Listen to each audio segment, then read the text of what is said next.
The septic system was part of building rurally. We had no idea of what we're getting ourselves into.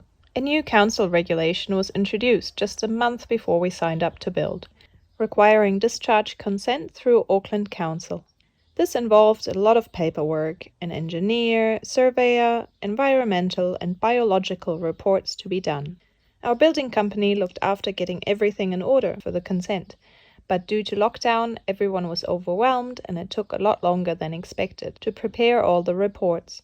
We felt quite blind with a building company looking after all this, and we didn't know how much it was all going to cost and what was happening.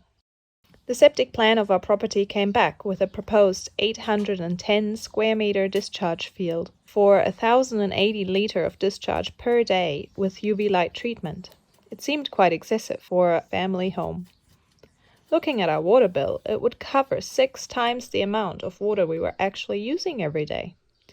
But it is council requirement to future-proof the house for however many people live in 4 bedrooms. Soon we learned that if the section hadn't been big enough for such a big septic field, we would have had to downsize the house to only 2 bedrooms. So we were lucky on one hand that we had the space for it, but on the other hand it cost more money, a very common theme in this building process.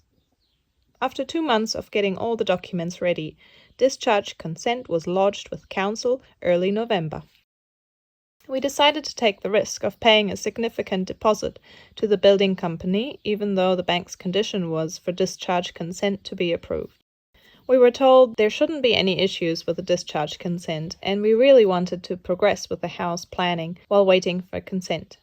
To build on our slope, it is necessary to do earthworks and get out of the ground in fine weather, which was even stated in the environmental report. 3 weeks after consent submission, the first council update was, due to significant backlog of applications, reasoning COVID lockdown, you should expect a minimum delay of allocations of at least 3 weeks. Another 2 weeks later, council asked to have a cultural value assessment done, meaning council contacts mana whenua groups to ensure the application does not adversely affect the interests of the Maori people. Please note, in order to provide this service, the statutory time frame will need to be extended to provide sufficient time for mana whenua groups to respond. Another 3 weeks got added to the application process. All these delays made us quite anxious. The news were constantly reporting about inflation of building materials, and it echoed in our minds about some products going up by 60%. Even though the house price was supposedly locked in, a huge part of our build was piling, earthworks, and retaining, which was only a preliminary sum. Another week later, we were told that even though the house was connecting to an existing stormwater pipe, which was laid when the property was subdivided, and for the purpose of us to connect to it, now it also required another resource consent for the stormwater. And it was now Christmas, where council closes for a month.